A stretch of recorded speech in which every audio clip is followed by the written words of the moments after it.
I think the world will agree with me that Kenya is not in Africa. Africa is in Kenya. As from today, Kenya is mine. It's mine. My giant of Africa. If you ask me, who is the giant of Africa? I will say, Kenya people are the giant of Africa.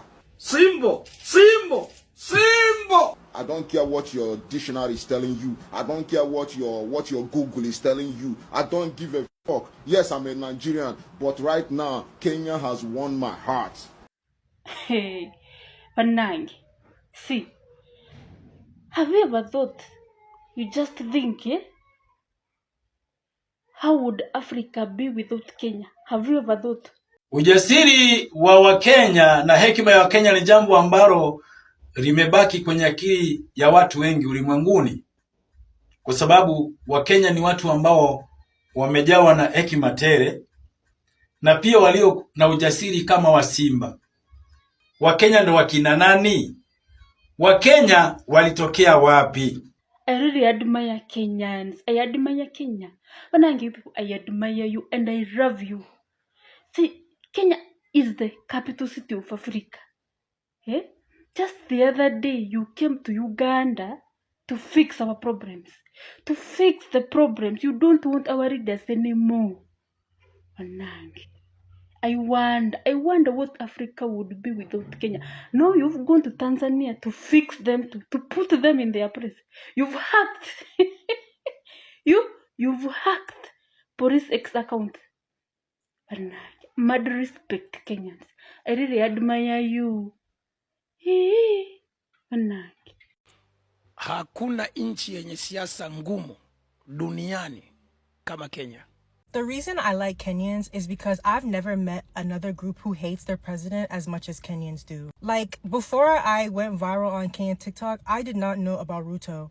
But one thing a Kenyan is going to do is they're going to drag you and let you know the politics at the same time. Ruto must go, yeah, like, he has been hurting and harming Kenyans for a very long time. From the Kenyan finance bill to the protesters who were harmed in the parliament, I have been learning a lot about Kenyan politics, and Ruto, you are a very, very bad guy. Kiss Ruto or give me a hug. Give you a hug. In 6 months' time, for the next 6 months, in the next 6 months, and within 6 months, in the next 6 months. Kuanzia mwezi wa sita.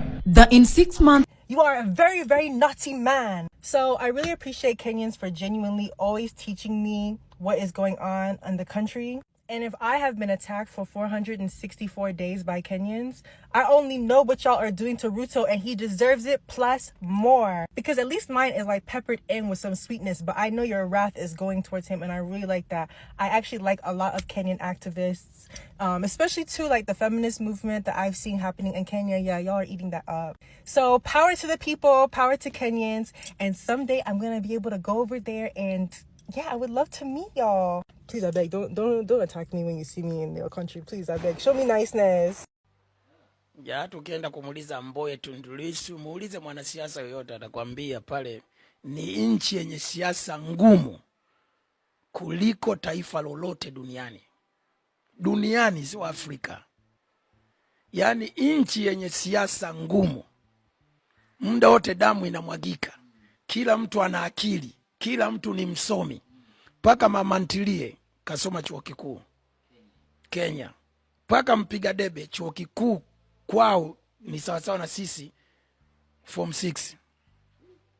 Yaani mtu Tanzania kwamba yuko form 4, form 6 ilivyo hapa eti ni kitu babu kubwa. Sasa kule chuo kikuu ni sawasawa na form 4, form 6.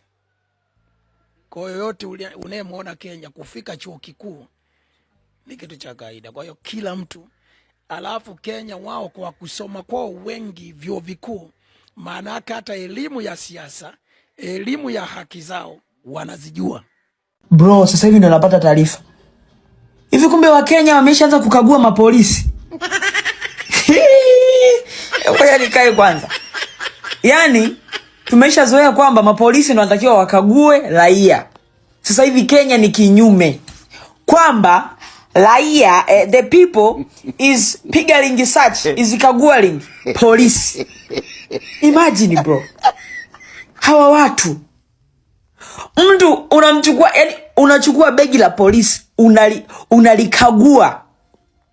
Eti unaangalia kama kwenye begi lake kuna bangi, kuna silaha. Yani unamkagua polisi. Tukiwachekea walikuwa wanaanza kuwahoji mapolisi. Yani tungewachekea. Kenya. Hapana kwa kweli. Hapana. Mnakagua mapolisi? Nyie watu? Serious? Kwamba wamebeba nini, bangi? Wana nini? Wana pembe za ndovu? Wana meno ya tembo? Mnawakagua? Kenya hapana jamani. Nyie tukiwachekea mlikuwa mnaanza kuwahoji. Kwa nini mnatembea na silaha? Wakawawai. Jamani. Nimeona Tanzania wanawalingishia Kenya eti mmeona harusi zetu jinsi zinavyofanyika. Sisi ni V8 tupu. Sijui nyie nini harusi zenu za uchwara. Mimi nataka niwaambie kitu kimoja. Umeona hizi G-Wagon hapa mnazoziona, G-Wagon hizo ni Kenya hiyo. Na hapa haya ma V8 yenu haya ndo Tanzania. Mimi nataka niwaambie kitu kimoja. Kenya walishaanza kitambo sana haya mambo. Na mtu wa mwisho alifanyaga mambo ya V8 na bado alionekana mshamba. Ni Prisinda. Prisinda ndo alifanyaga harusi yake moja hivi huko Ujaruoni huko. Ndo alifanyia, sijui ilikuwa ni send off, I don't know, lakini waliendaga na helicopter. Nakumbuka walikuwaga yeye na jamaa mmoja hivi ana podcast yake anaitwa nani? Obina. Na wakina Bahati nini huko. Nataka niwaambie kitu kimoja. Hii mmeona hapa hizi G-Wagon, hapo ni Kenya.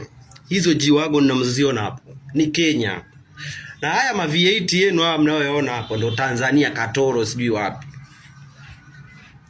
Niwafundishe tu kitu kimoja. Msijivunie sana. G-Wagon moja una uwezo wa kununua ma V8 matatu. G-Wagon hiyo moja iliyosimama, G-Wagon ya ukweli, sio zenu hizi za Tanzania za uchwara hizi wanazonunua kina Hamisa Mobeto, zimetumika huko, zinatoa mpaka moshi, ndio mnakuja mnajiringishia. G-Wagon moja kama ya Rayvanny ile una uwezo wa kununua hayo ma V8 matatu. Mfano unaweza kutafuta ile milioni 100, kama milioni 100 basi unaweza kununua hata matano. Sijui kama tunaelewana. G-Wagon hiyo moja. Sasa angalia hapo kuna G-Wagon ngapi? Piga hesabu ya G-Wagon zilizopo hapo, afu piga hesabu ya hii magari yenu hapa, ma V8 yenu hao mnaolingishia hapa, au sijui Katoro, sijui Tanzania, sijui. Piga hesabu. G-Wagon moja ina uwezo wa kununua magari matatu. Kwa sababu ma V8 una uwezo wa kuforce mpaka milioni 200. Mingine milioni 100.5 unapata.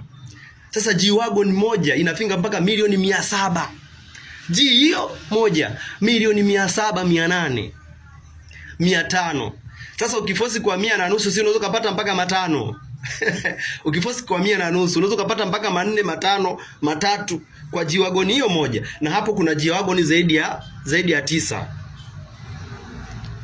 Tusijilinganishe na Kenya. Kenya walishavukaga huku kitambo. Mtu wa mwisho ambaye alifanya send off yake, sijui harusi ilikuwa ni Prisinda kwa kutumia ma V8. Basi hakuna mwingine. Waliopo wengine wote Kenya wanafanya kwa V8. Kwa V8 kwa G-Wagon. Ma V8 walishatuachiaga sisi na ndio maana tunalingalinga sasa hizi. Mtu ana V8 moja. V8 unauza kufosi mpaka milioni 100. Tena kwa huku Tanzania lililotumika unauza kufosi mpaka milioni 80 unapata. V8 mpaka Chino ananunua. V8 nayo ina thamani sasa. Chino wanamani amenunua V8. Tuache utani jamani. Kenya wako mbele. Kenya washatuzidi sana. Tuache utani kabisa kwenye haya mambo.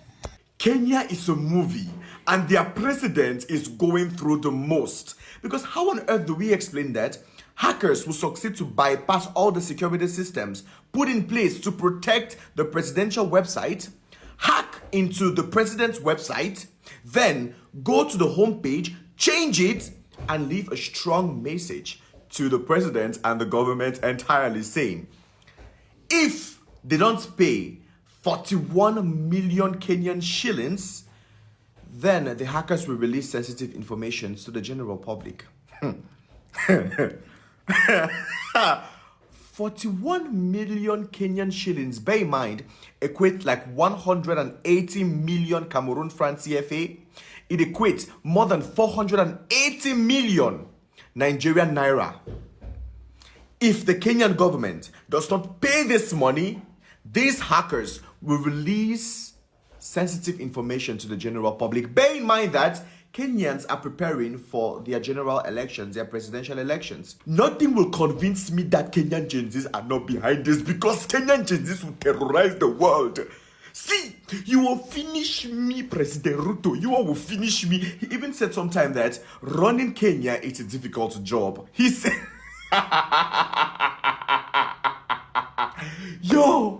yo, what? Presidential, what? You literally threaten the ruling authority. I'm done. I'm done with Kenya. I'm done with you all. Kenyans, ugali eaters, I can see now that you guys are now focused on depressing your government. You guys are now focused on making your government officials to run mad, to act like crazy people. Ladies and gentlemen, the official government websites of Kenya have just been hacked. Yeah. And the person who hacked it is asking for 42 million shillings. 42 million Kenyan shillings, which is approximately 5 bitcoins. The person wants that money in bitcoins. And he have threatens that if the government of Kenya does not, give that money to them, they will expose government secrets.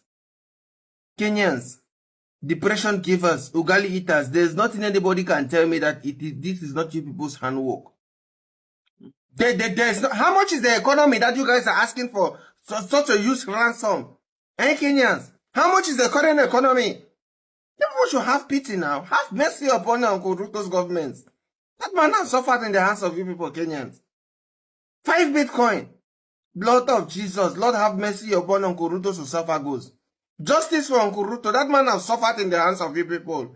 Kenyans, please, speak to your brother who decided to do that thing to the Kenya government to have pity. Maybe he should ask for half Bitcoin, because now economy is finished. Where does he expect the government to get that kind of money? The only money that is now present in the government is money that they are planning to build roads for you people. That's if they will even be the roads.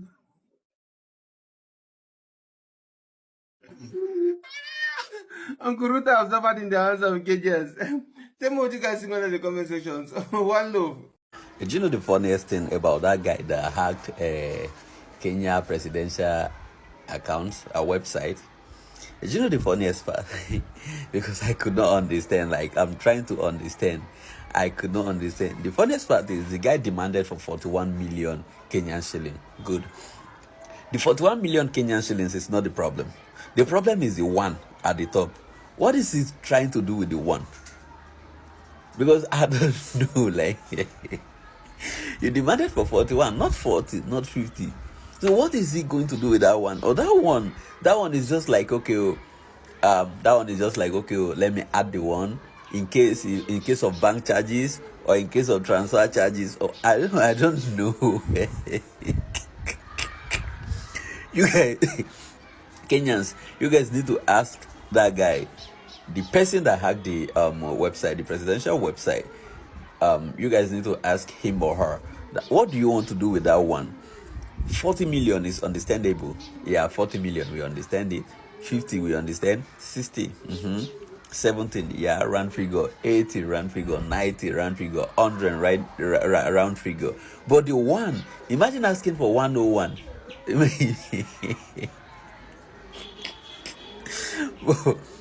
But wait, the cyber security of Kenyans, like, I don't understand. How was it? How like, I don't know. How is it possible for him to hack the presidential website? EU presidential website. I don't know. What do I know? But for that 41 million, the guy should come here and tell us what he wanted to do with the 1 million on top. Maybe it's for miscellaneous, or it's for bank charges. Shete. Jamani, nimeona kuna watu wanafananisha Nairobi na Dar es Salaam. Tuache kufananisha Nairobi na vitu vya ajabu bana. Nairobi wametuacha parefu sana. Yaani Nairobi hatuwawezi, piga ua garagaza. Wameshatuzidi. Dar es Salaam sisi tunajitafuta. Kama mnavyoiona, hii ni Nairobi na hii hapa ndio Dar es Salaam. Hebu semeni nyewe. Tunawafikia Nairobi. Kenya walishatuwahi parefu. Wameshatuwahi. Unajua tunavyoikosea Nairobi ndivyo jinsi tunavyoikosea Dar es Salaam kuifananisha na Kampala, Uganda. Nairobi wako mbele. Washatuzidi sana. Yaani tuache kujifananisha, tusijikompe kabisa. Yaani tusijifananishe kabisa Nairobi na Dar es Salaam. Tunawaonea wale watu. Yaani wale watu washatuwahi. Labda kama kuna vitu vingine, lakini ya mambo kufananisha Nairobi na Dar es Salaam, hebu tuache tuishie. Hello everyone, there is something that I wanted to talk about. When I first came to this country, like the very first time I came to this country, I went to the barber shop. My beard was rough, so I said, okay, let me go and cut my hair at the barber shop. Then when I got to the barber shop, I met the guy. I told the guy what I wanted, and the guy gave me a clean cut. It was nice. Then suddenly, a lady just walked to me and said, "Follow me." I was like, let me not act like a village boy, like a boy that came from Shango. So I said, okay, let me follow her. Then she took me to one place and said she wanted to wash my hair. After cutting my hair, I said, okay, no problem. It's normal. I've seen when they wash people hair back in Nigeria. Then after she washed my hair, she took me to the chair. Then when I know, she started rubbing my head, rubbing my chest. I wanted to react. I wanted to like, hey, what is this? Let me not look like a villager. Let me just respect myself. I just found that there. She was just touching my head, massaging me after cutting my hair. I said, you massaged me after cutting my hair? I hope that I'm not going to pay $200 or for cutting this hair because you cut my hair and you're massaging me. Then after massaging me, she said, scrub. I said, scrub. Is that part of it? Say, hey, you want to do it? I said, okay, you want to? No problem. Scrub me. In the salon, you go to salon to go and cut your hair. They cut your hair, they wash your hair, they massage you, and they do you facial. So when this girl was just massaging me, that was the first time a woman just massaged me. I have to hold myself and respect myself, so I don't go and embarrass myself. My jumper should not go up. I just respect myself. I said, okay. So that was a really shock for me. In Nigeria, when you go to the salon, you just cut your hair, or the man will just wash your hair for you and you just go home. Nobody's going to massage you. Nobody's going to do you facial. That was really shocking for me. I thought maybe they wanted to just scam me. I end up asking me for $200, but it was just more money. I spent not less than 1,000 cash that day. Au duniani, Kenya inaongoza kuwa na raia wenye vichwa vigumu. Kenya inaongoza kuwa na raia wenye kujiamulia mambo. Jamani. I'm continue.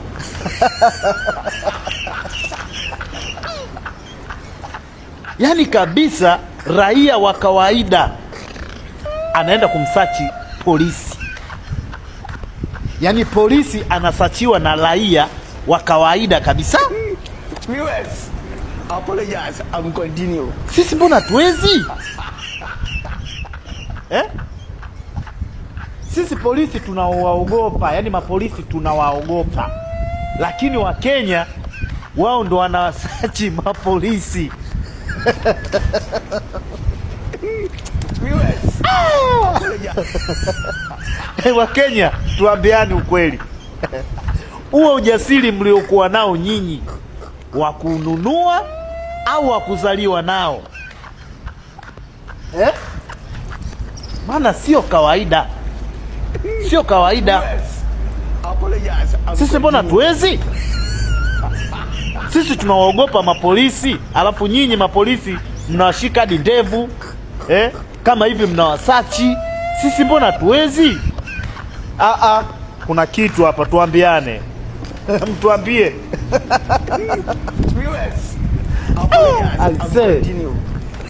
Yone gari ya borithi uguo ramiona ici ni nguo, ici ni indo cia borithi ni hindi marakiruta niguo makionia andu gutikire hindu maingirite nakio guku na ici cia gari cia guku ndona tu no gari cia borithi igire na makiukite niguo makorwo makiiga ugitiri koguo andu aria ingi maragiciriria ingi gari cia borithi ahota gukorwo gikua kindu nikio rakiro kiona makiruta nginya nguo cio haha uguo Number 9.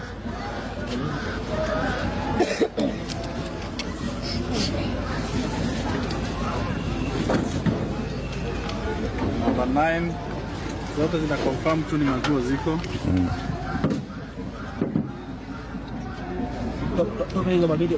Alright guys.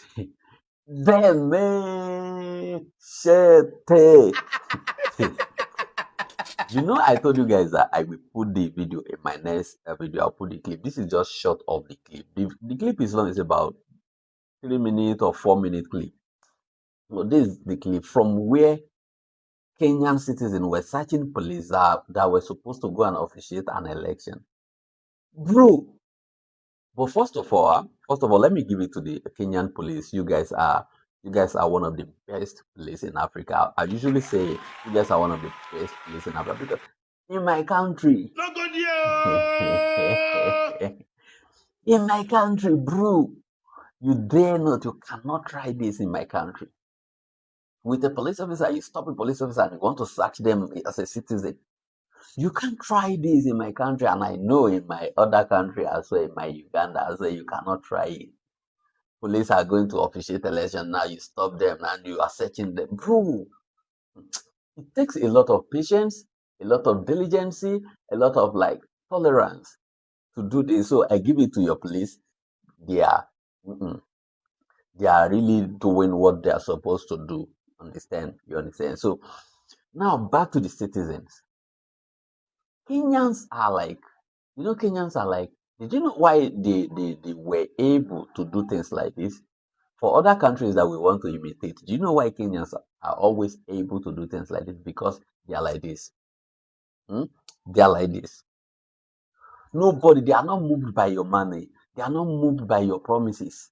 You can promise, you can call their leader and tell their leader, I will give you so amount. Tell your people to like this or this. Nothing. They will not listen to you.